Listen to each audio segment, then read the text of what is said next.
comment se reconstruire après une rupture amoureuse. Ce n'est pas un sujet facile, on le sait. Mais aujourd'hui, on a une coach qui a un parti pris qui nous intéresse.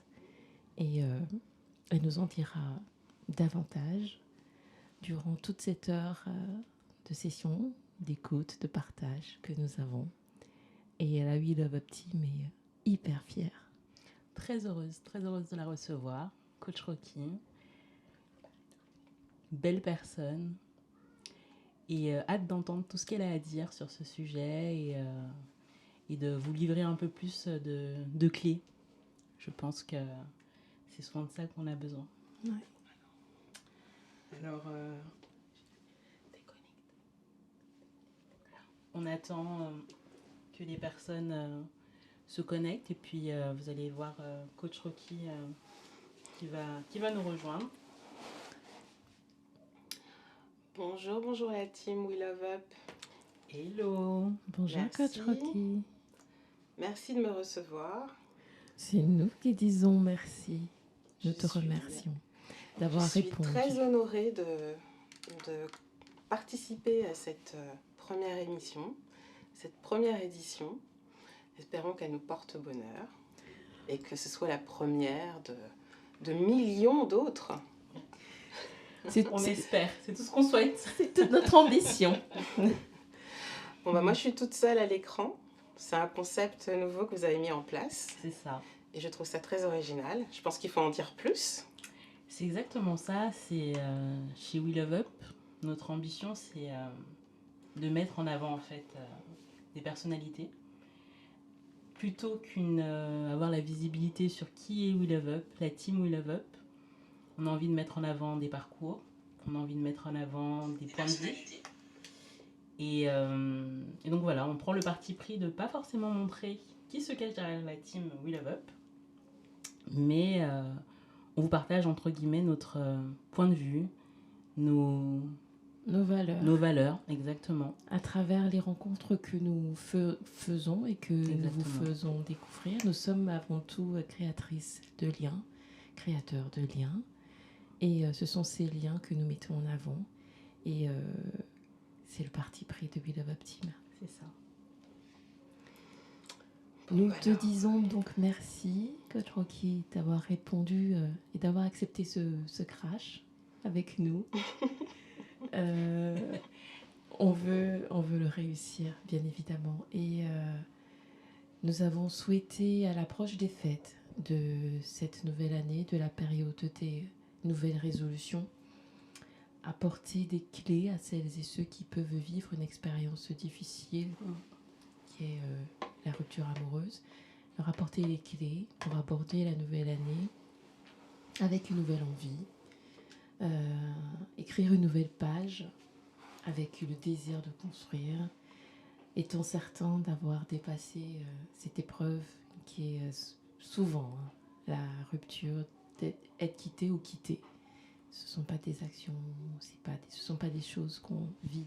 Anodine, hein. Complètement. Donc, toute cette heure est consacrée à cela, parce que nous avons adoré ton parti pris, celui de vivre cette rupture dans la joie, de façon triomphante. Elle va nous en dire plus. Elle va nous en dire plus. Ouais. J'ai hâte, moi aussi, de vous en dire plus. Super. Alors, donc, je pense qu'on peut commencer. On a déjà quelques personnes connectées et puis des autres vont nous rejoindre au fur et à mesure. Et surtout, n'hésitez pas à partager. Hein. Alors, je suis seule à l'écran, mais il faut savoir que la team We Love Up est juste en face de moi.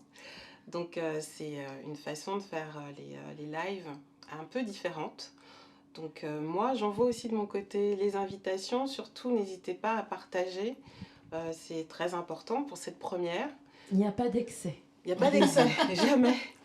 Et puis surtout, vous découvrez We Love Up, la page We Love Up.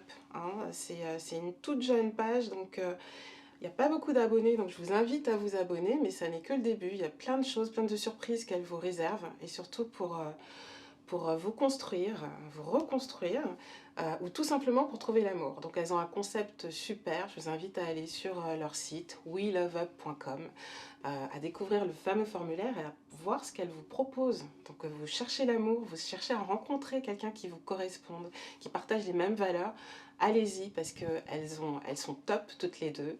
Vous ne saurez pas qui elles sont parce qu'elles ont vraiment pris le parti pris de rester anonymes et pour se focaliser totalement sur l'expérience We Love Up, des rencontres amoureuses, des expériences dans des lieux exceptionnels qui vous correspondent. Et voilà, donc je vous invite vraiment à vous connecter à la page et à aller voir le site We Love, avec un U, weloveup.com. C'est ça. On n'aurait pas pu dire mieux. Ouais, elle fait ça bien. Merci. J'adore. Bon, bah alors commençons. Allez-y.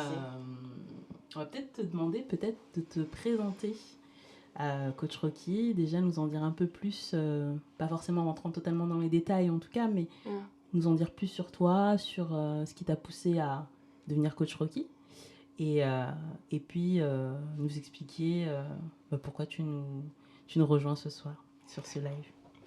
Donc, je vous remercie à nouveau de m'avoir fait confiance pour cette première édition. Donc moi je suis coach depuis 8 ans.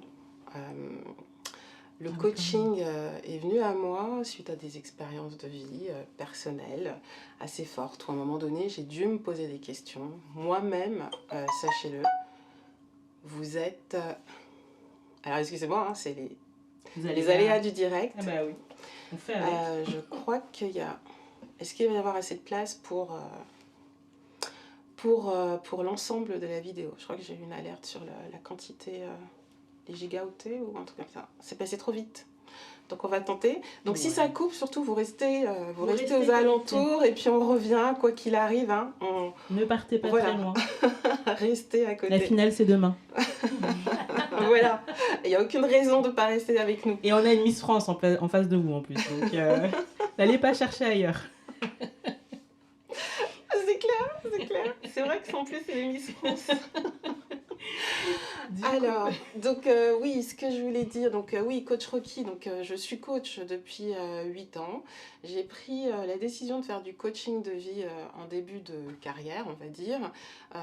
Mais le coaching de vie, c'est quand même assez large et il fallait que je puisse définir vraiment qui avait besoin de moi.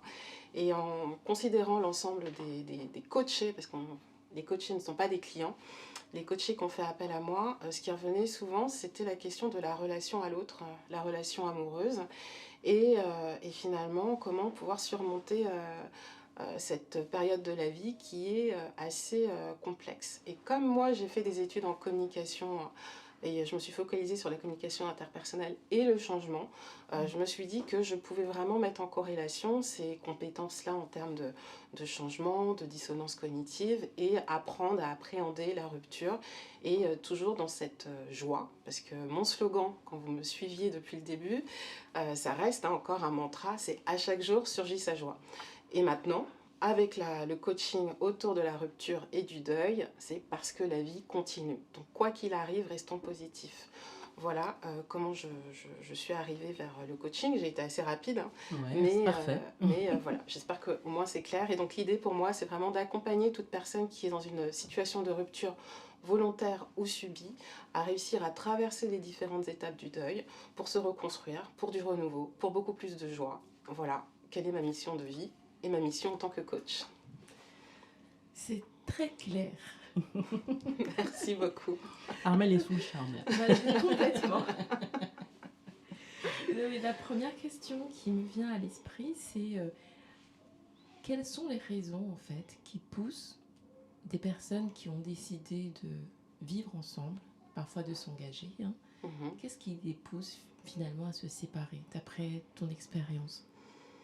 Alors, plus qu'une expérience, hein, c'est vraiment quelque chose qui pourrait presque être scientifiquement prouvé.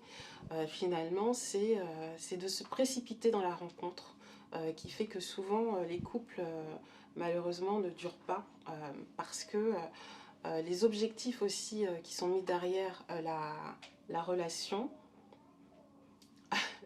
Oui. Salut. Allons-y spontanément. Ça peut pas être coupé, mais on y va. Je vous regarde effectivement. Donc c'est vrai que la relation à deux peut tendre vers la séparation parce que souvent les bonnes questions ne sont pas posées au moment de la rencontre. J'ai perdu le fil. J'avais une idée à mettre sur le. Mais c'est pas grave, ça va revenir. Donc ce qui conduit à la rupture souvent, c'est le manque. J'avais autre chose à dire. C'est pas l'implication, c'est pas ça. C'est quand on se rencontre là, on est souvent sujet à à la passion, au coup de foudre, à ce que l'autre peut éveiller en nous. Et donc on le trouve beau, on la trouve belle, on la trouve intelligente, on le trouve sexy, intéressant, marrant. Donc forcément on y va, on se dit cette personne j'ai envie d'être avec elle parce qu'elle fait écho à quelque chose qui me fait vibrer. Et ensuite, très rapidement, une fois que la passion s'est un petit peu apaisée, on décide soit de continuer, soit de stopper. Donc quand on continue, ce qui peut arriver, c'est qu'effectivement, on se dise, tiens, on a des points communs, on va décider de s'unir, de se marier, et puis de faire des enfants. On sait que souvent, c'est comme ça que ça se passe. Là où il y a une problématique, c'est que on se pose rarement pour voir si on a des valeurs réellement communes.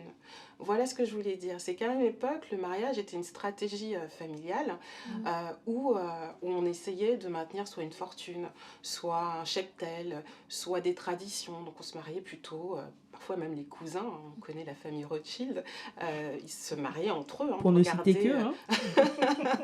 On a vu le résultat après. Ils ne se mariaient qu'entre eux justement pour préserver cette richesse. Et en Afrique, par exemple, ça peut être des mariages pour grandir un clan, pour solidifier oui, un clan, une famille, perpétuer un nom, une descendance. Tout ça, c'était très stratégique. Maintenant, avec le temps, avec les films aussi, les séries d'M6 ou de Noël qu'on a beaucoup en ce moment, Rencontre ton prince charmant, ou, je ne sais plus ce que c'est exactement, mais il y a vraiment cette idée qu'on rencontre l'autre parce qu'on est amoureux, parce qu'il y a la passion. Et puis finalement, quand on décide de se marier juste pour ces raisons-là, ça n'est jamais pour les bonnes raisons. Il faut se poser et se dire et oser se poser les bonnes questions. Donc on en reparlera après pour la reconstruction amoureuse, quand on rencontre à nouveau les bonnes questions à se poser pour maintenir et solidifier une relation. Donc déjà, c'est de valider qu'effectivement, nous avons les mêmes valeurs, que nous avons une même vision, et surtout de se dire qu'on n'est pas en fusion. Nous sommes deux individus qui doivent se construire parallèlement, côte à côte, pour une vision commune. Voilà, souvent, c'est à cause de ça qu'une relation peut arriver à sa fin. Mais dans une société aujourd'hui où tout va vite, à tous les niveaux, comment la relation amoureuse peut ne pas échapper à ça ? Finalement, comment arriver à prendre le temps de se poser finalement ? Parce qu'on sait ce que c'est qu'une passion. On ne réfléchit plus, on n'a pas le temps, on voit l'autre. On est guidé par autre chose. On est guidé complètement par autre chose. Donc, quelles sont les astuces, s'il y en a quelle est cette alarme qu'on doit avoir en nous qui nous dit, pour nous dire, c'est le moment peut-être, attention, tu n'as pas fait, t'as pas vérifié ça, ces différents points. Oui, ça c'est vrai que c'est une bonne question. Est-ce qu'on est en mesure de tempérer la passion quand elle est là ?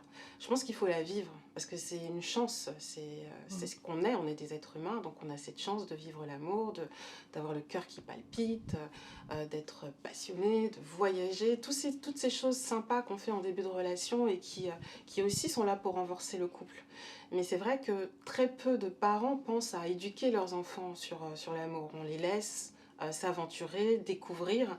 Et pourtant, si on leur dit, oui, vous avez des émotions qui vont vous faire vibrer, apprenez quand même à maîtriser, pas forcément à contrôler ces émotions-là, mais à pouvoir un petit peu tempérer et se dire qui est-ce qu'on a en face de nous. Et justement, faire cette fameuse analyse, même si on n'est pas vraiment dans cette dimension-là, mais à un moment donné, on n'est pas toujours collé. Alors souvent, C'est vrai que dans le début de la passion, surtout pour les plus jeunes, on est tout le temps ensemble, tout le temps collés l'un avec l'autre.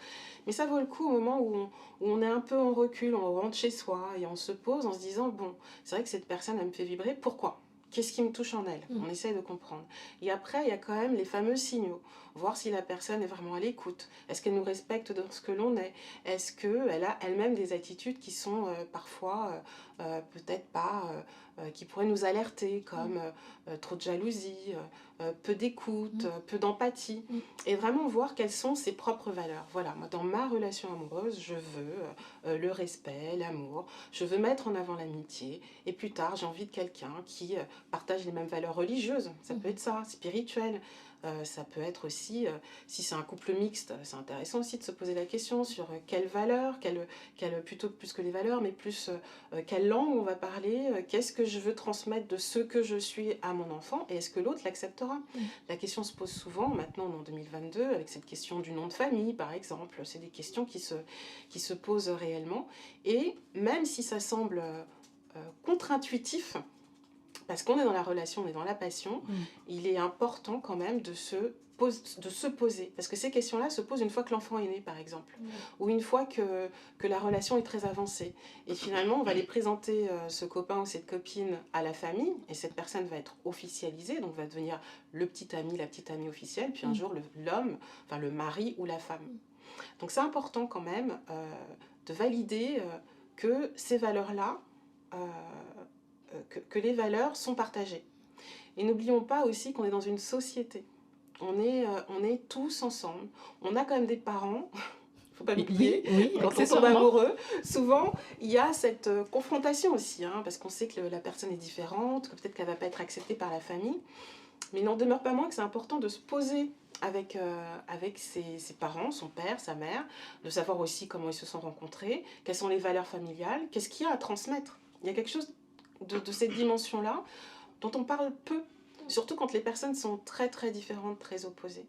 Donc voilà, c'est vrai qu'il y a la société qui nous met la pression, il y a peut-être comment dire, tu parlais d'accélération, tout va vite, et tout va vite aussi dans le fait de rencontrer, puis de zapper, on scrolle toute la journée, mais on scrolle aussi sur les applications de rencontres, sur les rencontres aussi qu'on peut faire dans la vie. Ça ne convient pas, paf, on passe à autre chose. Prendre le temps. Quand on parle du pouvoir de l'instant présent, d'Eckhart Tolle, c'est vraiment ça. C'est prendre le temps. C'est quand on est dans une relation, la vivre à fond, kiffer. Il n'y a pas de problème à ce niveau-là. Il faut la vivre intensément, vraiment, et prendre toutes les bonnes émotions, parce que c'est comme ça ensuite, quand ça va moins bien, qu'on peut puiser dans ce qu'on ressent comme émotion, qui se connecte à nos neurones. Là. Ça, c'est ça, la joie intérieure, pouvoir la faire ressortir, c'est grâce à toutes ces émotions qu'on arrive à engranger. Mais vraiment, il faut se rappeler qu'on est dans une société, que les mariages, c'est vrai que c'est l'amour, c'est la passion, mais il y a aussi des stratégies de vie. Voilà, on ne choisit pas son conjoint au hasard. C'est difficile à dire parce que souvent c'est le romantisme. Puis on est dans une culture française où le romantisme est aussi très présent, comme en Italie, etc. Donc il ne faut pas oublier que c'est une stratégie. On ne choisit pas quelqu'un juste parce qu'elle nous fait kiffer, elle nous fait vibrer. Il y en a un qui disait l'amour dure 3 ans, mais ça peut être vrai en fait. Ça peut même durer 6 mois, même 2 semaines. Au bout d'un moment, on en a marre de voir la tête de la personne. On dit non, mais je me suis complètement plantée. Et tant mieux d'ailleurs, si au bout de 2 semaines, on s'en rend compte. Mais voilà, en gros, c'est ça, c'est prendre le temps de vivre sa relation. Quand on a décidé de faire un voyage parce qu'on est passionné, on se pose à un moment donné, on se dit, mais alors, ok, on se kiffe, on est tout le temps là, collés l'un à l'autre, mais qu'est-ce que tu veux en fait? De quoi tu as envie? Mais sans en faire quelque chose qui puisse ressembler à de l'engagement. Parce qu'après, c'est trop tôt pour en parler de l'engagement. Mais de voir, mais qu'est-ce qui te plaît vraiment? Et de pas hésiter à poser toutes les questions qui passent par la tête. Ah, mais tiens, t'as réagi comme ça, tu sais que moi, j'aime pas trop quand tu fais ça. Ah oui, mais bon... Et oser se confier, en fait. Oser dire quelles sont nos vulnérabilités. Parce que ça permet de réajuster la relation. Voilà. Je pourrais parler pendant des heures, donc je m'arrête. Non, mais tu dis tellement de choses intéressantes. On écoute, on puise. Moi, ce que je retiens, en tout cas, c'est... Il y a une chose que tu as... Enfin, plusieurs choses. C'est savoir déjà ce que je veux de la relation. Je pense que ça, c'est important. Et je ne sais pas quel âge ont ceux qui nous suivent en ce moment. Mais ce ne sont pas souvent des questions qu'on se pose. Qu'est-ce que je veux? Qu'est-ce que j'attends de la femme, de l'homme qui va être près de moi? Tout à fait. Donc, c'est déjà arrivé à se poser, à dresser un portrait robot. Je ne dis pas qu'il fasse 1m90, 70 kilos, beau, Non. intelligent, etc. On connaît, on connaît la photo du mec parfait. Mais c'est vraiment essayer de savoir qu'est-ce qui résonne en nous, qu'est-ce qui résonne en chacun, pour pouvoir être certain que, voilà, quand on va trouver l'autre, on essaiera d'aller voir en lui ces qualités qu'on veut près de soi. Ça, c'est ce que j'ai retenu. La deuxième chose, c'est prendre le temps. Malgré la passion. Pas évident. Pas évident, 2022, pas évident. C'est compliqué. Mais je note que dans ces moments de respiration, en gros, qu'on va s'accorder dans le couple, dans ces premiers moments, ces premiers émois, qu'on prenne quand même un peu soin de s'arrêter de se dire, en fait, même, pourquoi je suis si caliente? Mais c'est surtout aussi, de ce que je comprends, c'est surtout prendre le temps avec soi-même, mais aussi avec l'autre. Des fois, de se poser et d'avoir des discussions au final qui, sans être des discussions forcément très formelles, mais se poser profondes, exactement. Aller plus loin que la discussion de qu'est-ce que tu aimes comme musique et autres, quoi. Ouais. Donc, il faut trouver le bon timing, parce que c'est vrai qu'au début, c'est peut-être pas forcément les premières questions qu'on a envie de poser, on a envie d'apprécier véritablement, mais il faut se dire qu'à un moment donné, c'est très important de le faire. Et là, on parle du début de la relation, mais c'est aussi important dans les couples qui sont déjà constitués. C'est-à-dire, alors que vous ayez 1 an, 10 ans, 20 ans, 30 ans de relation, cette fameuse communication est très très importante. Parce qu'elle permet de réajuster, justement, de parler de choses beaucoup plus profondes. Et au bout d'1 an de relation, prenons 2 jeunes de 25 ans, au bout d'1 an, qu'est-ce qu'on veut ? Est-ce qu'on s'engage ? Là, ça vaut la peine, le coup, de se poser la question, qu'est-ce qu'on s'engage ? Et sinon, pourquoi on ne s'engage pas ? Ah oui, mais j'aimerais bien aller jusqu'au bout de mes études, par exemple, et je pense qu'après, ce sera le bon moment. Faut se poser, vraiment, il ne faut pas hésiter, en fait. Et ne pas imaginer que l'autre est sur la même longueur d'onde que nous. On peut parler de vibe, de spiritualité, etc. Oui, il y a des connexions, véritablement. Si vous êtes rencontrés, ce n'est pas pour le hasard. Mais à un moment donné, il faut savoir ce que l'on veut, pas exactement, parce qu'on n'est jamais à l'abri d'un changement, d'un événement, parce qu'on n'est pas seul, justement, on n'est pas seul soi-même, on est avec l'autre, et il y a un environnement. Donc tout peut arriver. Donc à ce moment-là, c'est déjà de réussir à renforcer la relation au cas où il y a des choses inattendues qui se passent, mais toujours réajuster en fait. La relation amoureuse se réajuste régulièrement. Après, on ne va pas se donner un rendez-vous sur l'agenda. Bon, allez, il est temps qu'on parle. Si on manque de temps, ça peut aider. Ça pourrait aider. En tout cas, si ça fait plus d'1 an que vous n'êtes pas posé pour vous poser la question, bon, voilà. Les fameux rendez-vous amoureux pour célébrer les 1 an, les 2 ans de la relation, ça peut être l'occasion de vraiment, mais de faire ça de façon très agréable, sans que ce soit, bon, alors maintenant, moi, j'ai décidé qu'il était temps qu'on achète un appartement, t'as ton boulot, j'ai mon boulot. Voilà, non. C'est vraiment prendre le temps de dire qu'est-ce qu'on veut, qu'est-ce qu'on veut pour la suite. Et surtout, quand je disais, quand on est à 2 dans un couple qui est déjà structuré, ne pas oublier que vous n'êtes pas 1, vous êtes 2. Il y a A, B et il y a C que vous visez ensemble. Donc c'est d'être toujours en parallèle, de toujours continuer et de ne pas oublier que vous êtes des individualités et de prendre le temps pour soi. Souvent, il y a de la jalousie dans les couples. Oui, mais t'es encore avec tes copains, t'es allé jouer à la play, et moi j'étais là, j'ai attendu. Aller au match. Voilà, je vais au match, et moi je suis toute seule. Et l'inverse, oui, t'étais avec qui ? T'étais avec tes copines, encore une fois, en train de faire les magasins. Et en fait, voilà, ce genre de questions ne se poserait même plus si chacun était occupé à faire ce qu'il doit faire pour lui. Donc laisser la liberté à l'autre, c'est hyper important, parce que c'est ce qui évite justement les ruptures. Si l'autre est trop dans l'autre, trop fusionnel, il y en a un qui peut se sentir complètement, envahi, et se dire non mais cette relation m'étouffe, je n'en veux plus, et puis l'autre va se sentir très délaissé. Donc l'important c'est que chacun soit occupé à gérer ce qui le mobilise, ses passions personnelles, ses business, même se reposer. Il n'y a pas besoin d'être hyper actif pour être complètement concentré sur soi, et ensuite de trouver ces moments où on est ensemble. Et c'est comme ça, c'est un des secrets de la longévité des couples. Et donc du coup, Oui, parce que je repensais à des questions qui nous sont parvenues en préparation de ce live, où il y avait une question qui revenait souvent sur à quel moment aborder des questions sérieuses.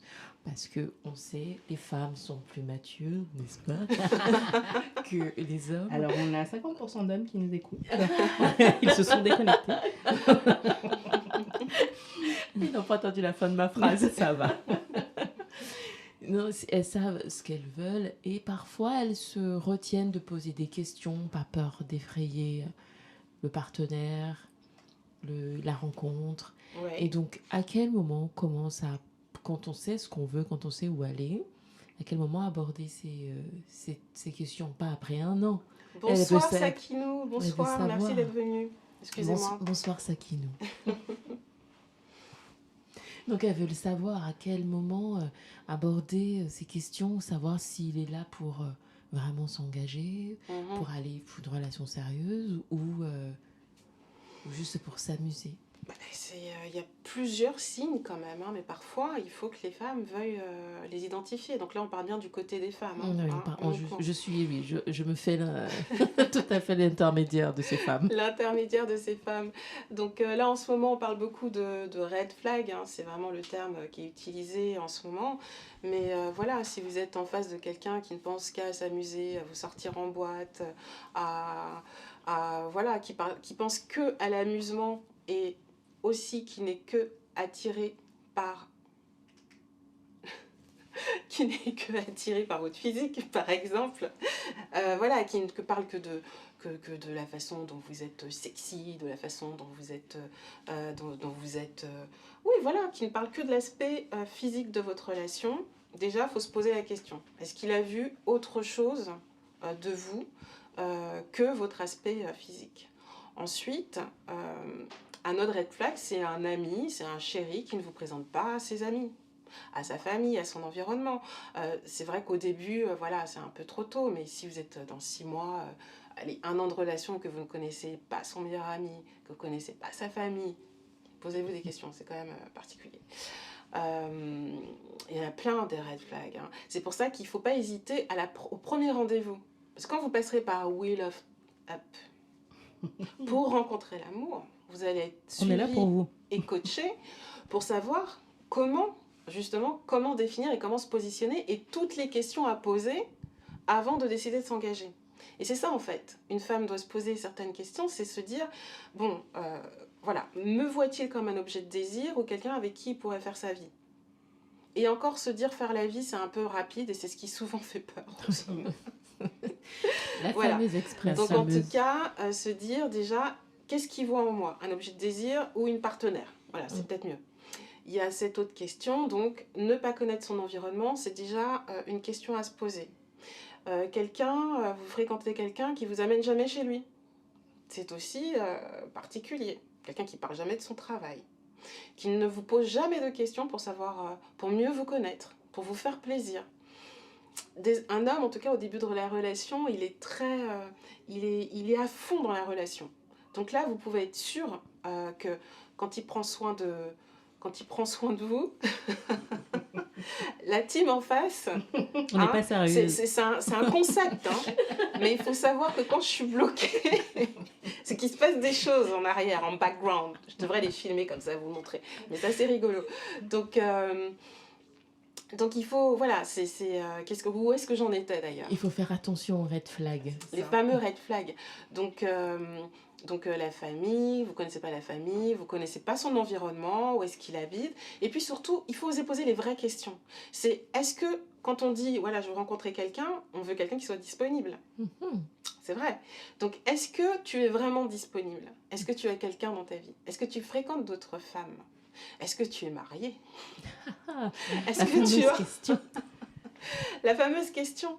Parce que c'est vrai qu'un homme, un vrai, lorsqu'il est en couple, normalement, vous ne devriez même pas avoir de doute. C'est qu'à un moment donné, si c'est un mec bien, il va parler de sa copine ou de sa femme à un moment donné, mais de façon comme ça un peu évasive.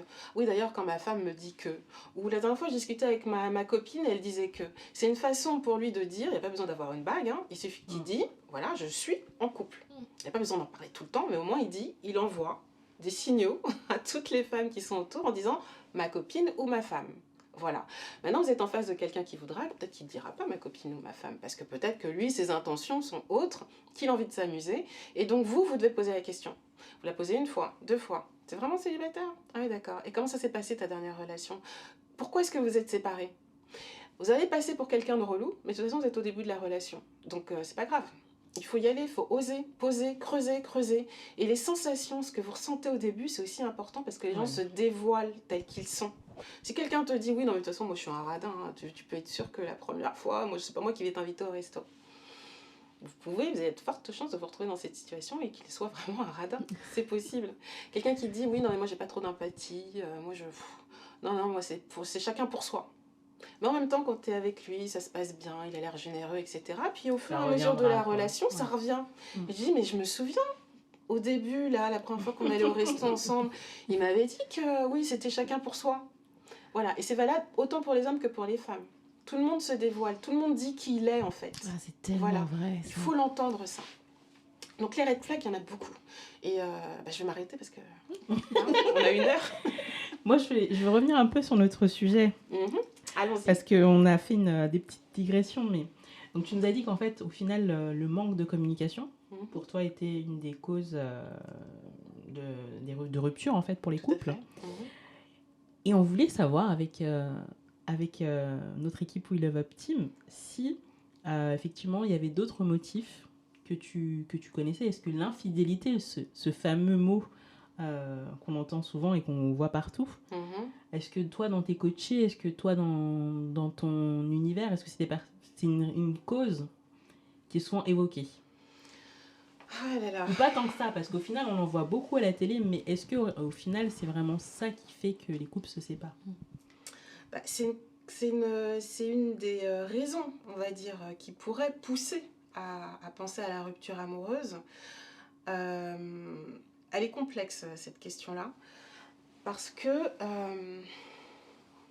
ce qui est dit, en tout cas, de nos jours, dans le 20e, 21e siècle, c'est si on te trompe, faut partir. Parce que tu te respectes, parce que voilà, tu peux pas accepter que l'autre ait pu avoir des relations avec quelqu'un d'autre et que c'est une sorte de trahison. Maintenant, il y a différents types de trahison. C'est compliqué parce que moi, je suis une coach, je ne suis pas psy, je tiens à le dire. Je ne suis pas une psychologue, je ne suis pas une psychiatre, je suis vraiment une coach. Donc, je ne suis pas là pour vous donner des réponses toutes faites. C'est dans ce que je dis, vous puisez des solutions, vous trouvez en tout cas des clés et vous pouvez vous ouvrir à une réflexion. Voilà. Donc, je ne dirais pas que c'est une cause absolue en tout cas de séparation. J'ai eu plusieurs types de cas. Surtout chez les plus jeunes, ça va être une raison. Parce qu'on va se sentir totalement trahi. J'étais avec lui, on est en début de relation et j'apprends en fait qu'il est allé avec son ex ou avec son plan cul, comme on dit. Voilà, moi je veux pas en fait. Je veux quelqu'un qui soit totalement engagé, totalement avec moi. Mais justement, ça fait partie des fameuses questions à poser au début. C'est comment est-ce que tu considères la relation?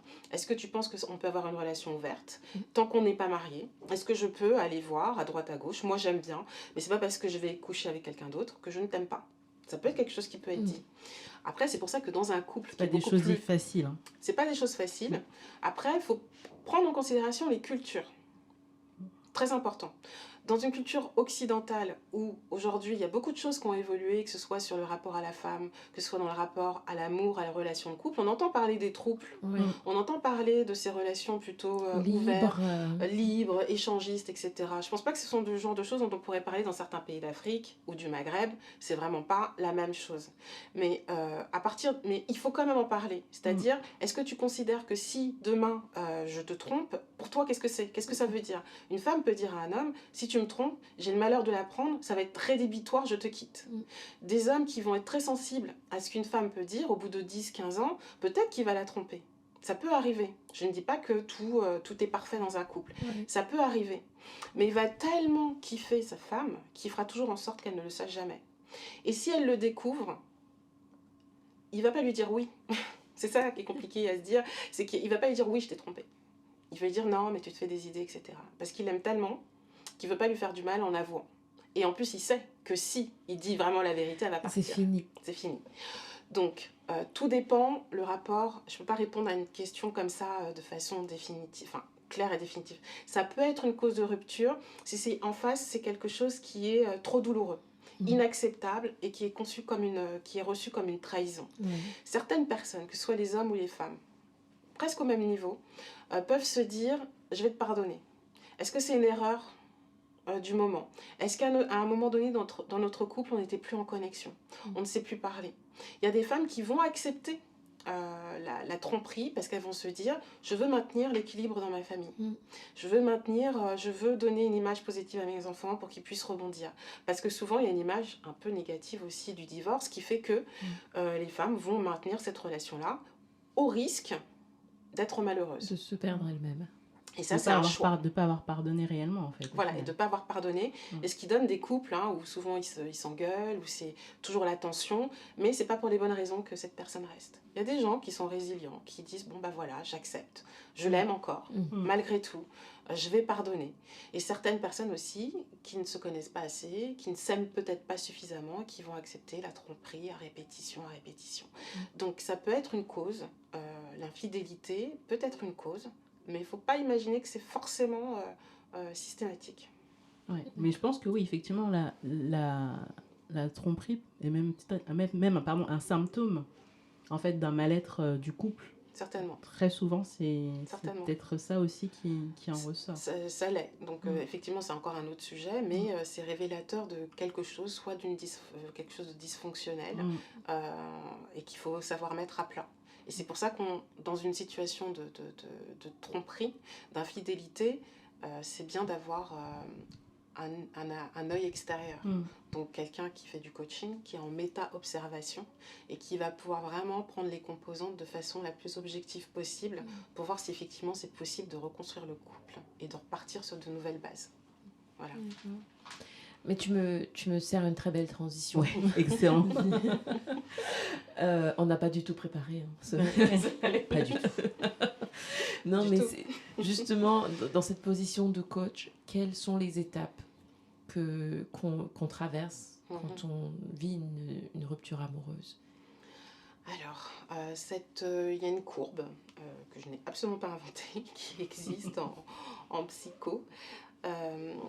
C'est une courbe en fait qui soit en pic, soit en creux, mais il y a l'annonce de la nouvelle et c'est ce qu'on utilise aussi dans tout ce qui est psychologie comportementale, quand on parle de changement, de transition, c'est vraiment sur cette courbe-là qu'on s'appuie. Donc on accompagne en fait le deuil. Le deuil de la relation, le deuil on le fait à toute étape de notre vie, même un deuil positif, mais il y a toujours un deuil. Donc dans la rupture, c'est la fin de la relation. Donc qu'est-ce qu'on fait? On va on va tout de suite, on va accuser le coup. Donc on est un peu comme sidéré. On se quitte parce qu'il m'a trompé, ou je me rends compte que je ne l'aime plus. Sidération. Ensuite, il va y avoir une sorte de tristesse. On se dit, c'est horrible. Et surtout, même avant la tristesse, il va y avoir la négation. C'est non, mais c'est pas possible. Est-ce que vraiment je ne l'aime plus? Non, mais est-ce que vraiment je le quitte? Est-ce que vraiment il m'a trompé? Donc, voilà, on va remettre en question toutes les raisons de la rupture. Surtout si l'autre dit non mais je ne t'aime plus, je veux que ça soit terminé. Ou qui disparaît du jour au lendemain sans avoir de réponse. Donc après cette sidération, il y a ce fameux choc et donc en fait cette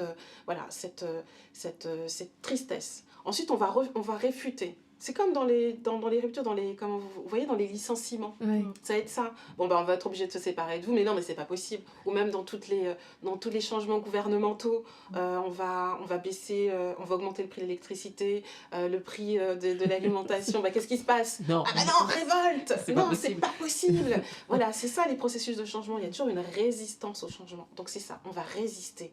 On ne va pas accepter. Donc ça dépend des personnalités, mais la majorité, ça va être ça. On résiste. Donc ensuite, on va essayer de reconquérir, de retrouver l'autre, de retrouver cet équilibre qu'on connaissait avant. Donc on va soit essayer de communiquer, soit prendre un coach, soit essayer de comprendre, donc on va essayer de... Donc ensuite, dans cette phase-là, il va y avoir une sorte d'abattement. Un abattement. On va être triste, déprimé, d'autres consommer encore plus de sexe, plus d'alimentation, plus de boissons, ou maigrir, dépérir, etc. Donc voilà, ça c'est la période qui est la plus difficile en fait. Donc dans ces moments-là, il ne faut vraiment pas rester seul, il faut discuter, il faut parler. C'est difficile d'en parler peut-être à la famille, mais il ne faut pas rester seul. Ensuite, je passe très vite, hein, mais la courbe c'est ça, c'est vraiment, on est vraiment dans le creux de la vague, ça ne va pas, etc. Puis tout doucement, on va accueillir. On va accueillir. Bon, ok, j'entends,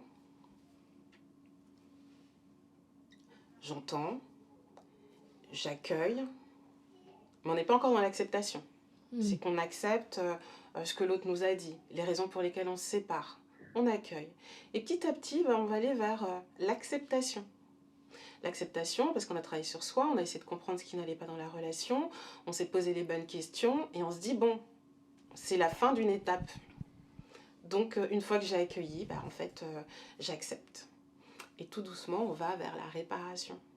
Et c'est là qu'on va vers le renouveau, qu'on va vers la résilience. Voilà. Donc, il y a vraiment toutes ces étapes. Et encore, je ne vous ai pas dit comme il faut, parce que moi, je n'ai pas vraiment de mémoire. Donc, mais c'est vraiment ça. C'est la négation, on réfute, l'abattement, la tristesse, enfin la révolte d'abord, la tristesse, la dépression, pam, l'accueil, l'acceptation, la reconstruction.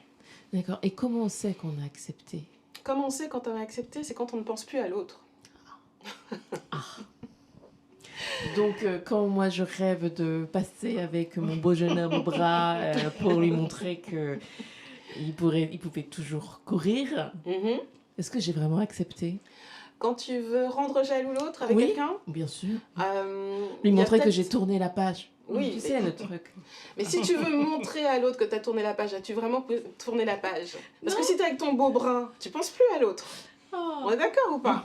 Mais si tu veux avoir un peu cet esprit de revanche en disant regarde mon coco ce que tu as raté, pourquoi pas? Ça peut être à partir du moment où tu as vraiment digéré en fait. Ouais. Tu fais ce que tu veux, mais je pense que vraiment quand tu as vraiment digéré, tu te penses même plus à l'autre. Voilà. Soit l'autre t'a bafoué, soit l'autre t'a pas respecté, soit il a jamais mis les mots clairs pour que tu te dises voilà, je peux passer à notre histoire, parce qu'il y a des gens qui partent d'une relation sans jamais donner d'explication. Et c'est ça le plus dur. Et cette phase de rupture et toutes ces étapes du deuil vont prendre du temps en fonction de la façon dont on s'est séparés. Donc peut-être que tu voudras voilà, montrer ton beau brin à ton ex parce qu'à un moment donné, il s'est peut-être fichu de ta tête d'une façon complètement inacceptable et que tu dis, toi tu mérites de voir ce que ça fait. Ça peut être ça. Ça peut être un esprit de vengeance parce que la vengeance, c'est un plat qui se mange froid, donc tu as pris du temps, etc. Ça peut être ça. Mais l'idéal, c'est vraiment d'être dans la plus grande des résiliences et vraiment de laisser de côté ceux qui vous ont fait du mal, en fait. Après, on peut toujours se réconcilier avec un ex, remettre les choses en place et puis passer à autre chose, en fait. Mais l'idéal, c'est de... Voilà, si on est encore un peu dans cet esprit de vengeance, on n'a pas vraiment oublié. Et du coup, dans cette reconstruction, toi, coach Rocky, comment tu interviens? Quelles sont tes clés? Quelles sont... Bon, tu vas peut-être pas toutes nous les donner. Ah bah non. Bah non, faut venir là. Parce qu'il faut passer par la caisse. Quand même. Mais comment... Quelles sont les étapes? Comment tu accueilles ces personnes-là qui viennent te voir et qui sont en souffrance, des fois? La première des choses, quand on vient me voir, c'est de pouvoir libérer la parole. C'est hyper important. Parce que je pense que pendant toute une relation, on a souffert, on n'a pas beaucoup... On ne s'est pas beaucoup exprimé. Parce que ça a manqué justement de communication. Donc quelqu'un qui garde, et puis ça dépend aussi le type de séparation qu'il y a eu, parce qu'il y a des séparations, parce qu'il n'y a plus d'amour, parce qu'il y a de la tromperie, mais il y a aussi de la violence psychologique, physique. Il y a aussi des problèmes d'argent aussi qui peuvent séparer les couples, le manque de soutien, le manque de démonstration d'amour. Donc tout dépend pour quelle raison une personne vient, mais en tout cas, la première des choses, c'est la communication avec son coach. Ça, c'est la première chose. Parler. Maintenant, il y a des méthodes, il y a peut-être des exercices, genre de choses, mais moi, je suis très à l'écoute et je suis une coach spirituelle. Et ça, je ne pourrais pas m'en cacher. Donc, quand je suis face à quelqu'un, il y a quand même des énergies qui passent entre nous.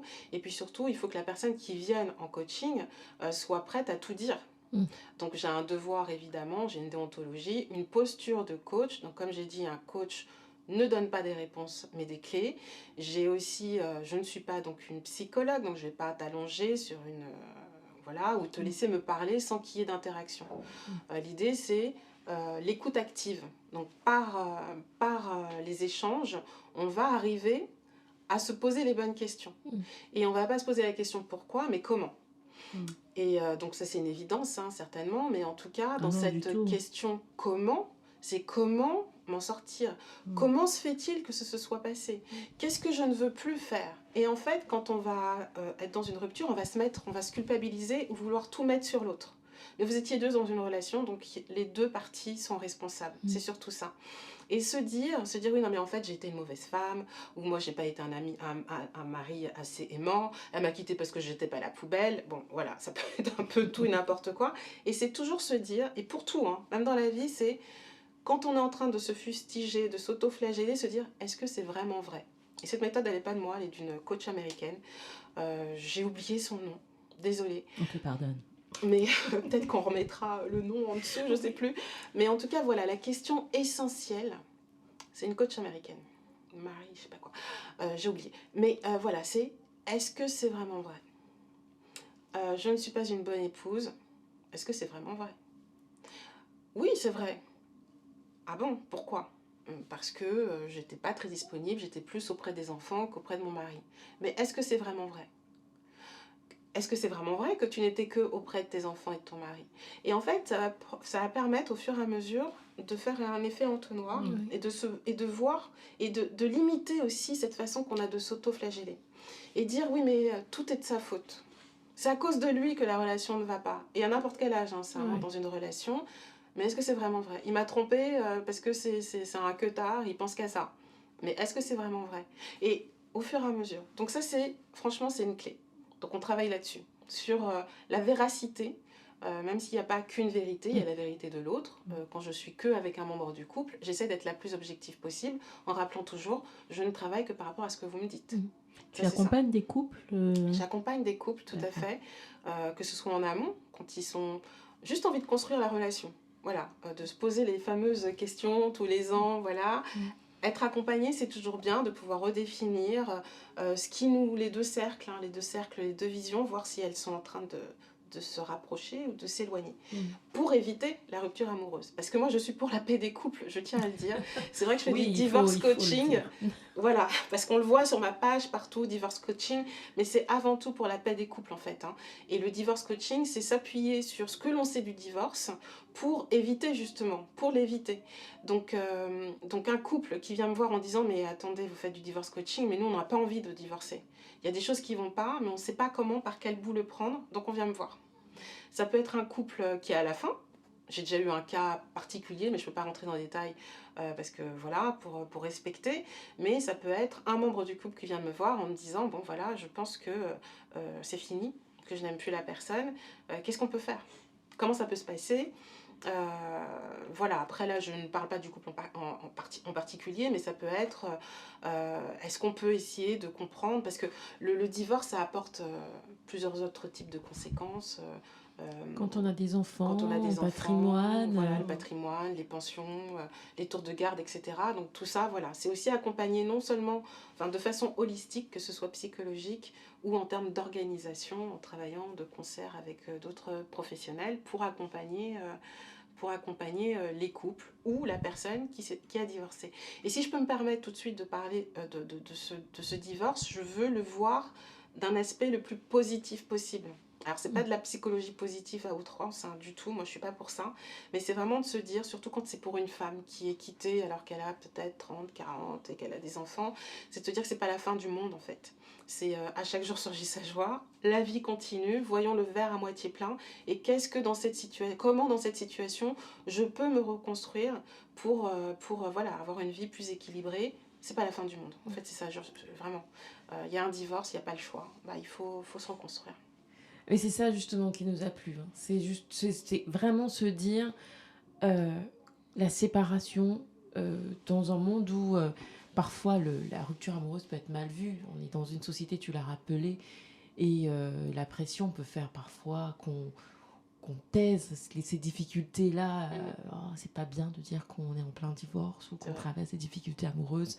La société le perçoit très mal, alors qu'on est aujourd'hui dans une société où on dit tout, on veut tout dévoiler. Tout, ouais. Instagram, merci. C'est vrai. Donc là, ce parti pris de dire non, c'est pas la fin du monde, permet de vivre cette rupture autrement. Enfin, moi, je pense que ce message, en tout cas, il est bénéfique parce que c'est qu'une étape, c'est qu'une épreuve, si on veut, mais ce n'est qu'une étape de vie. Et si on veut bien la regarder autrement que sous le prisme de la société, eh bien, elle peut être beaucoup plus riche que parfois les années de mariage ou de vie commune qu'on a pu vivre. Elle peut vous apprendre davantage sur vous que 10 années, 5 années de vie passée avec un compagnon ou une compagne. Et je trouve que moi, ce message m'a beaucoup touchée. Et voilà, je tenais à le dire. Merci. Mais pour être beaucoup plus concret, allons-y. On a eu le cas d'une abonnée qui nous a fait une petite question en DM. Quand on est quitté, justement sans raison, c'est une femme d'une quarantaine d'années, quittée du jour au lendemain par son compagnon qui est venu lui dire qu'il avait rencontré quelqu'un d'autre et voilà, malheureusement qu'il l'aimait, mais qu'il en avait trouvé une qu'il aimait encore plus. Sans avoir rien à lui reprocher finalement. Elle est aujourd'hui désespérée. Je comprends. Qu'est-ce que tu lui dirais? Quels seraient tes premiers mots? Et puis comment tu l'amènerais dans cette dynamique-là? J'ai bien en tête ta courbe. Mais comment on fait pour passer de ce creux à Déjà, la première chose, si elle vient me voir, c'est je lui dis, maintenant, vous n'êtes plus seule. Je suis avec vous. Vraiment. Parce que je pense que le désespoir de se retrouver du jour au lendemain quitté, surtout quand on n'a rien à nous reprocher, ça doit être dévastateur. Donc déjà, elle n'est plus seule. Ensuite, comme je le disais, une femme divorcée, une femme quittée, c'est vu d'un aspect très négatif. Mais finalement, qui a quitté ? Qui l'a mise dans cette situation et qui fait qu'aujourd'hui on la juge parce qu'elle est quittée, parce que l'autre a trouvé l'amour et qu'elle est quittée. Il y a toujours plusieurs prismes sur la séparation.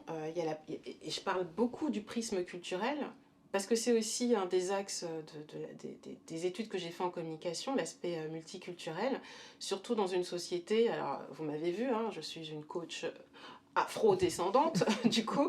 Donc, clairement, je suis et française, et sénégalaise, et autre chose. Et donc, forcément, je m'intéresse à tous ces aspects-là.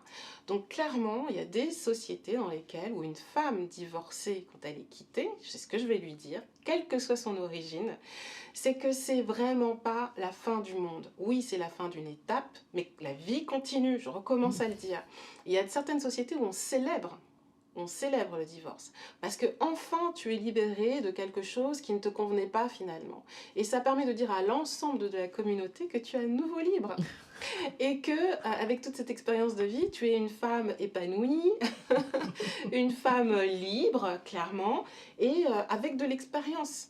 Et rarement dans ces sociétés-là, on laisse une femme seule, divorcée seule, parce qu'elle a ses enfants, parce qu'elle a un poids à gérer et que c'est toujours mieux d'être accompagnée par un homme. Donc vous voyez, ça dépend. Donc ici, on va dire une femme divorcée, tu vois, elle a été laissée du jour au lendemain, non mais t'as vu en même temps, peut-être que c'est parce qu'elle se laissait aller, oui, forcément il a trouvé une petite jeunette, c'est tellement mieux.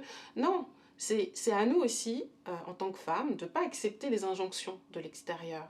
Donc évidemment, je vais accueillir une femme qui est triste, qui est dans la douleur, et on va travailler ensemble sur la durée pour qu'elle puisse arriver à cette période de résilience. Ça peut prendre du temps ou pas, mais l'idée, c'est pas de la garder pendant un siècle, comme on peut le faire, par exemple, en psychothérapie. L'idée, vraiment, c'est de lui donner des outils qui lui permettront de se poser les bonnes questions et de pas trop se culpabiliser. Et donc, à cette femme qui est quittée par son mari alors qu'elle a tout fait bien, qu'elle a tout fait, oui, elle peut se reconstruire dans une nouvelle dynamique en se disant qu'il n'y a pas qu'un homme dans sa vie qui peut lui donner du bonheur. Elle va pouvoir s'orienter vers autre chose.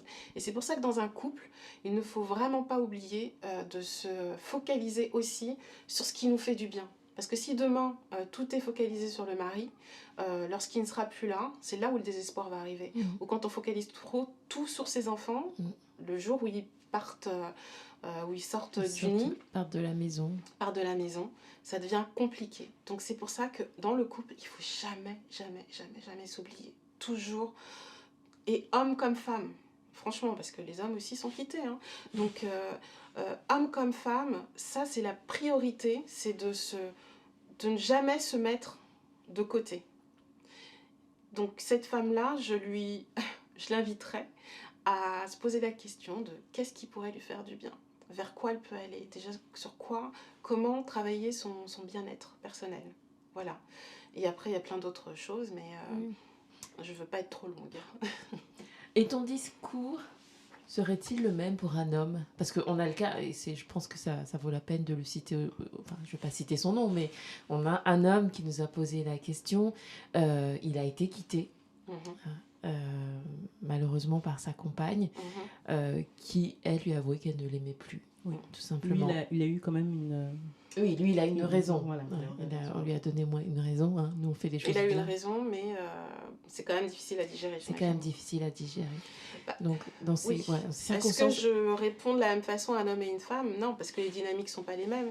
Et puis, il y a quand même une fragilité, et il ne faut pas le prendre de façon négative, hein, une fragilité chez les hommes dans ces situations-là. Ce sont surtout eux qui dépriment le plus. Ah, d'accord. On les voit plus dans les bars. Hein. Excusez-moi du cliché, mais on les voit plus, en tout cas se noyer, peut-être noyer un peu leur chagrin si toutefois ils boivent, hein, voilà, c'est pas tous, ou qui vont avoir des conduites un peu dangereuses, ou une sexualité beaucoup plus débordante. Des comportements plus extrêmes. Extrêmes, exactement, pour camoufler cette douleur. Donc il y a ça, ou sinon la dépression absolue. C'est-à-dire le renfermement, bon, ils peuvent aller au travail, etc. Mais voilà, ils vont peut-être développer des maladies cardiovasculaires plus importantes, etc. Parce qu'ils ne parlent pas, ils ne se dévoilent pas. Et souvent, dans ces situations de rupture, mais peut-être que vous l'avez observé sans même faire attention. Hein, les femmes, souvent, elles sont obligées de se relever, souvent aussi parce qu'elles ont des enfants, aussi parce qu'on leur dit, non mais toi, quand t'es célibataire, t'as intérêt à trouver vite quelqu'un, t'es pas encore mariée, Elles sont tout le temps très, très fortes, en fait, même si elles souffrent. Et pour les hommes, c'est autre chose, parce que, surtout quand ils sont amoureux, et surtout quand ils ont été quittés, c'est tellement dévastateur aussi pour eux. La solution n'est pas la même. Je vais leur dire, oui, évidemment, sors avec tes potes, ouvre-toi, ne te culpabilise pas. Mais la mécanique, elle est un peu différente chez un homme. Il faut lui redonner cette estime, parce que c'est la virilité qui est atteinte. Et le rapport à l'amour entre un homme et une femme sont différents aussi. Les enjeux sont différents. Donc c'est pareil sans être vraiment pareil. Je vais faire 30 secondes de coupure pub pour parler de Kingstock, parce que justement, c'était fort de ce constat. Parce que on a estimé, la We Love Up Team, que les hommes n'avaient pas trop l'opportunité. Alors, certes, on est dans une société patriarcale, je ne remets pas ça en question, où l'homme a été, était la préoccupation principale, mais parler de son désespoir, parler de sa difficulté à soit trouver l'amour ou avoir été quitté, c'est partager ces émotions-là. On leur laisse pas trop la latitude, et c'est vraiment ça a été le moteur de notre volonté de lancer Kingstock, leur offrir cet espace où ils peuvent parler de différents thèmes, pas uniquement la rupture amoureuse, bien évidemment, mais sans qu'on les juge, sans qu'on les coupe, les interrompre, contredise. Alors, il y a des moments ça. C'est difficile, je dois avouer. Mais pour nous, c'était important de leur offrir cet espace. Donc, je voulais juste faire cette bravo à vous, parce coupure. que c'est vraiment... j'ai fait une publication tout à l'heure où je disais... Enfin, c'est pas moi qui le dis, hein, c'est un site Bonjour Anxiété. Il disait force à tous ces hommes qui connaissent la dépression et qui n'ont pas cette possibilité de parler. Donc un lieu d'expression pour les hommes, c'est important. Ça remet en rien en cause leur virilité, mais ça met en lumière les questions qui peuvent se poser, et ça leur permet vraiment de pouvoir comprendre, de mieux se comprendre aussi, de comprendre pourquoi ils fonctionnent aussi comme ça. On est un ensemble, hein, il faut... Personne n'a tort ou raison, en fait. Hein. Tout dépend des histoires, de la culture, de ses propres blessures. Donc, c'est intéressant, et bravo pour ce premier épisode sur YouTube. Hein. Disponible, toujours à l'écoute. N'hésitez pas. Donc, c'est super. Et tout ça, c'est les premiers épisodes. Hein. Moi, je suis très contente de voir, de voir cette initiative We Love Up. Ça manque, hein. Après, il y a beaucoup de pages Instagram, d'initiatives autour de la relation amoureuse. Mais je pense que vous avez trouvé un angle qui est intéressant, qui se différencie. Il n'y a qu'à voir ce live aujourd'hui où je ne comprenais pas, mais est-ce qu'on va me voir maintenant, voilà. Mais voilà, voilà, vous avez une approche assez nouvelle, super intéressante, et surtout, c'est les événements qui arrivent autour. Franchement, bravo. On leur réserve de On belles a surprises. Encore de belles surprises. Ouais. Encore de belles surprises, Encore. c'est super. Sous le Moi, je sapin. serai là, hein. Avec... Ah, moi, j'en parlerai, vous êtes à l'affût, franchement, faut, voilà, le premier qui se prépare, une perle. Donc, et surtout, voilà, ce qu'on veut dire, c'est de la qualité. Moi, c'est ça que j'ai apprécié, c'est que c'est le niveau d'exigence dans ce qui va vous être proposé. C'est pour respecter aussi toutes ces hommes et ces femmes qui veulent level up. Level up. Voilà, qui veulent le meilleur dans leurs relations, dans les interactions. Et ça aussi, hein, je pense qu'il ne faut pas de compromis, pas de compromission à ce niveau-là. Si vous voulez le meilleur, ben, on vous offre le meilleur. Voilà, c'est ça. Chez We Love Up. She will. Yes, yes, yes. Donc voilà. Merci pour la minute pub. Du coup, Non, je sais c'est même avec plus ce qu'on plaisir. disait. Non, j'en ai trop dit, c'est ça. Hein. Oh là là là là. Non, on était lancé sur un sujet et c'est vrai que je sais même Non, plus on ce qu'on était disait. sur les questions d'abonnés. Oui. Et donc voilà, c'est ce jeune homme qui va justement passer par une période difficile, mais Il s'en rester... relèvera toujours. Ce que ouais. j'ai envie de dire, c'est que quand il y a une période sombre, il y a forcément la lumière. Ça semble bateau à dire, mais c'est tellement vrai. On l'a tous expérimenté. On a l'impression qu'on ne se sortira jamais d'une situation. On imagine le pire. Et puis finalement, il y a un moment donné où ça va mieux. Où justement, on est en train de faire le deuil tout doucement. Quand on perd quelqu'un, que ce soit vraiment concret, physiquement, quand quelqu'un meurt, quand une relation se meurt, il faut le temps d'accuser le coup, en fait, d'accueillir et puis après de se relever tout doucement. Et ça prend le temps que ça prendra. Il ne faut pas se conformer à ce que peut dire la société. Bon, allez, c'est bon, une de perdue, 10 de retrouvée. Tu vas pas arrêter, il faut arrêter de pleurer comme un gamin. C'est bon, cette meuf, elle était trop nulle. Non, s'il l'a aimée à un moment donné, si elle est partie pour X raisons, s'il a envie de se remettre en question, oui, un petit moment, mais pas trop non plus.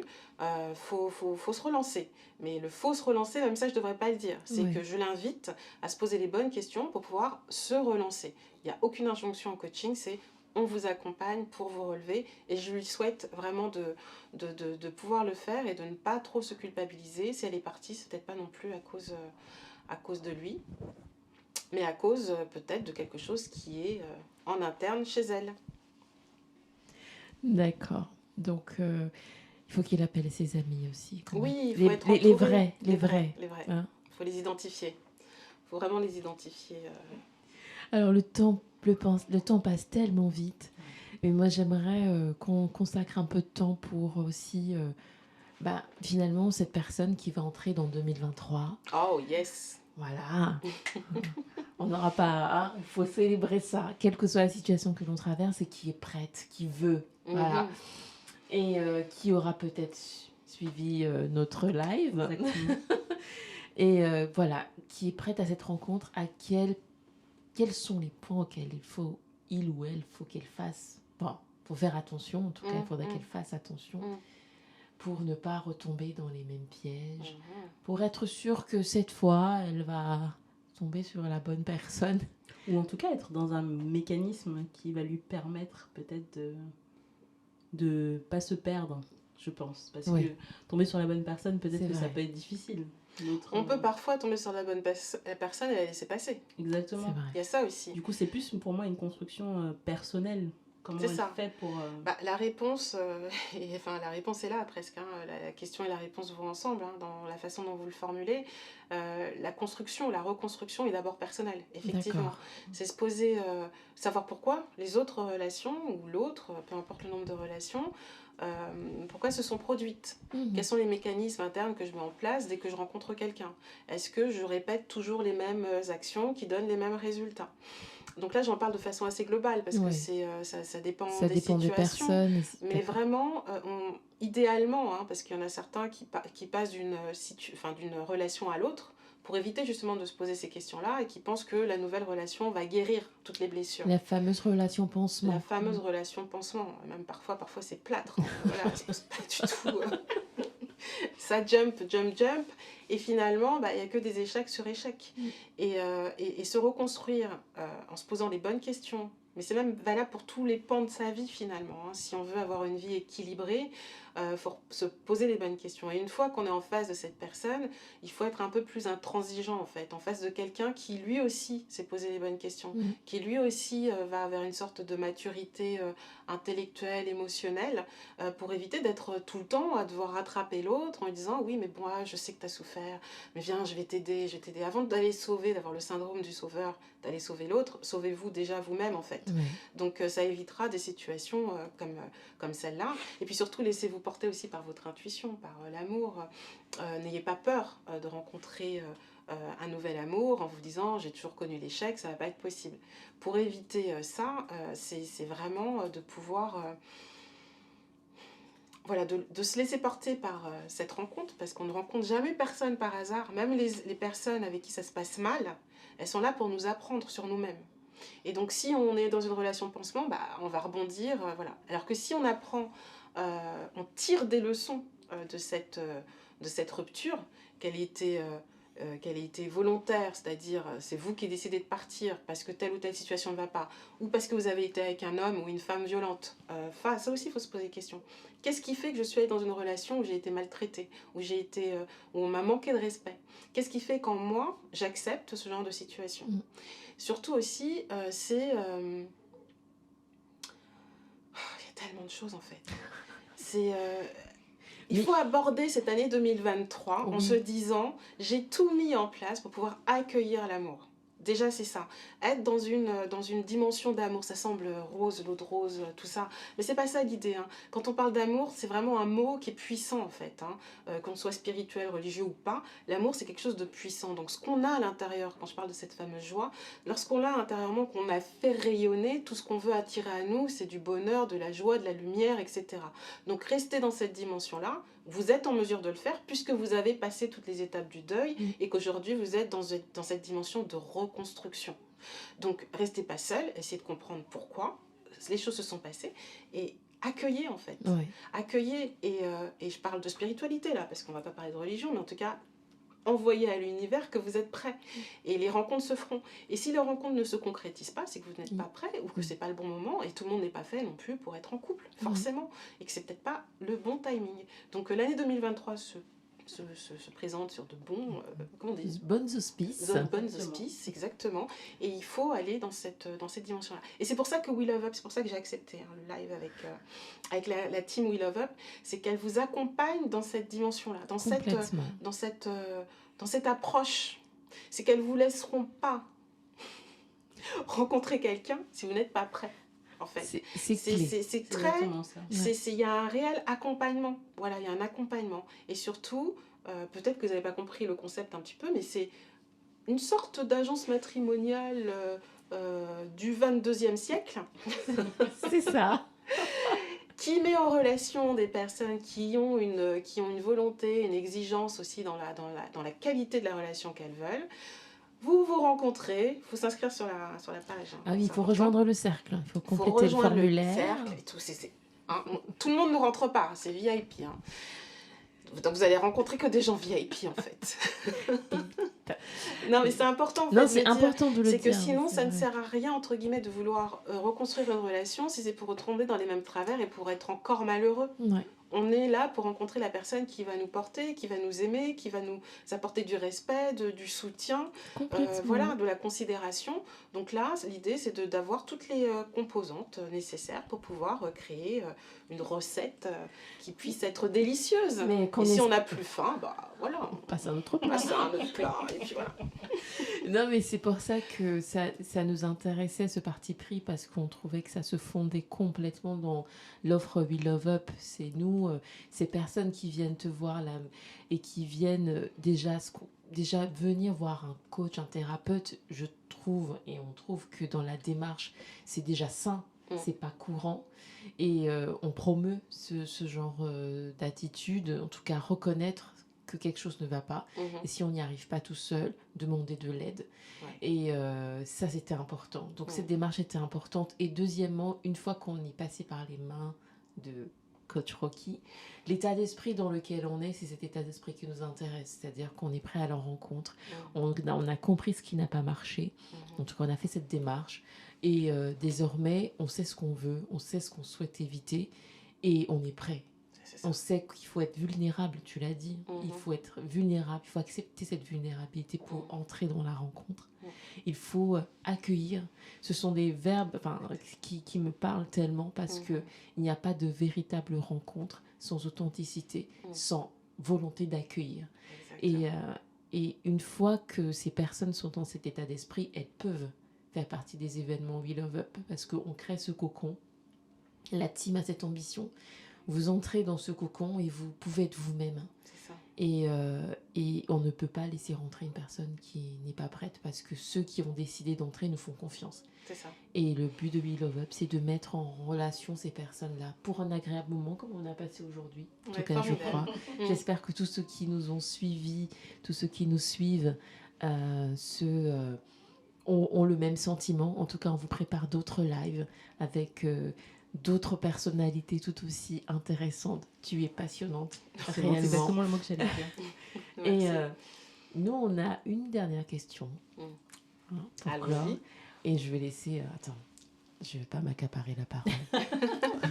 Donc, ta voix est tellement suave que tu peux. Tellement sexy.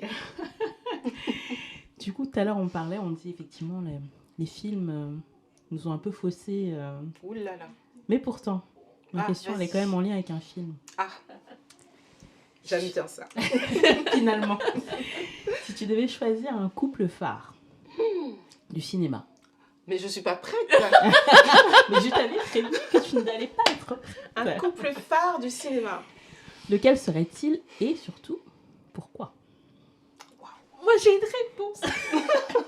T'as une réponse, vas-y, hein, je t'en prie. Elle peut pas te À prêter toi sa l'honneur. réponse. Moi, je peux pas. Après toi. Alors, un couple fiction. Ou d'acteurs, même. Oui, après, tu sais, ils peuvent exister dans la vraie vie. Enfin, ils peuvent avoir existé. Est-ce que c'est des caractéristiques ou vraiment... Ou pour toi, où il y a quelque chose d'intéressant à en tirer, entre guillemets, dans le sens où ils ont vécu peut-être j'en sais rien, je dis n'importe quoi, une expérience qui fait que pour toi, c'est intéressant de les mettre en avant. Tout simplement. Ou ça veut pas dire qu'ils sont encore ensemble à la fin du film ou... Oui.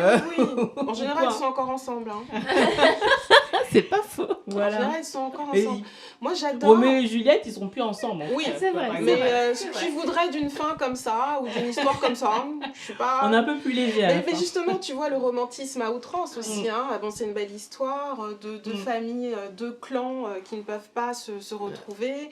Et puis quand même le sacrifice. Hein. Tellement j'aime l'autre que je me sacrifie. Et l'autre pense que je suis mort et en fait je me tue aussi. Enfin voilà, tu vois le truc. C'est pas une... C'est beau, c'est romantique, mais c'est tellement loin de la réalité et ce serait dommage de se focaliser, en tout cas de s'imprégner de ça. Moi, je peux pas te répondre vraiment. Moi, je vais dire qu'il y a des films. Et d'ailleurs, je vais faire une petite vidéo. J'ai tellement de choses que je veux vous présenter que je ne présente jamais. Mais moi, je suis dans les périodes de rupture amoureuse. Je recommande un truc, c'est de regarder les vidéos de Tyler Perry. Elles sont excellentes. Donc, elles sont pleines de romantisme, certes, mais en même temps, c'est très factuel. Donc là, tu parles vraiment des films de Tyler les films de Tyler Perry. D'accord. Donc, je ferai une vidéo et je taguerai We Love Up, voilà. Okay. Mais il y a certains films comme ça, où sont les hommes. Alors ça, je ne sais pas si c'est Tyler Perry, mais c'est 4 femmes, 4 femmes, des actrices très connues. Il y avait Whitney Houston dedans, Queen Latifah. Et je parle pas du tout, pas celui qui est dernier, mais un film des années 90, 2000. C'est Waiting for Exile, je crois. Waiting for Exile, c'est possible.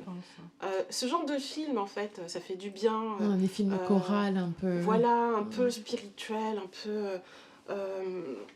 je trouve que ces films-là, ça donne, en tout cas, ça fait pleurer. Clairement. Donc ça permet d'accepter. Voilà. Et voilà. Donc pour répondre à ta question sur l'amour, je vais être peut-être bateau parce que là j'ai vraiment rien qui me vient à l'esprit. J'aime bien la façon dont Denzel Washington parle de sa femme. J'aime bien ce couple. Ah, elle est dans, qui elle est dans le dure. réel, elle. Ah, Non, on a parlé de fiction, elle est vraiment dans le réel. Ah, Mais... moi, je suis dans le Ouais, réel ah parce que ouais. c'est la vérité. Ah, mais oui, non. Ah ouais, Parce On que est tu d'accord, on vois, valide. dans les fictions, je valide à 400%. il y a quelque chose qui est bien dans les fictions. Hein. D'ailleurs, dans les derniers films, c'est toujours intéressant. Ces couples qui font semblant d'être encore amoureux. Je parle d'un film là, qui est sorti il n'y a pas longtemps. C'est encore 4 copines qui sont... Il y en a une qui est en couple et qui écrit des livres en best-seller avec Queen Latifah encore. Ouais, j'adore Queen Latifah. Il y a un film de Queen Latifah avec LL Cool J où en fait...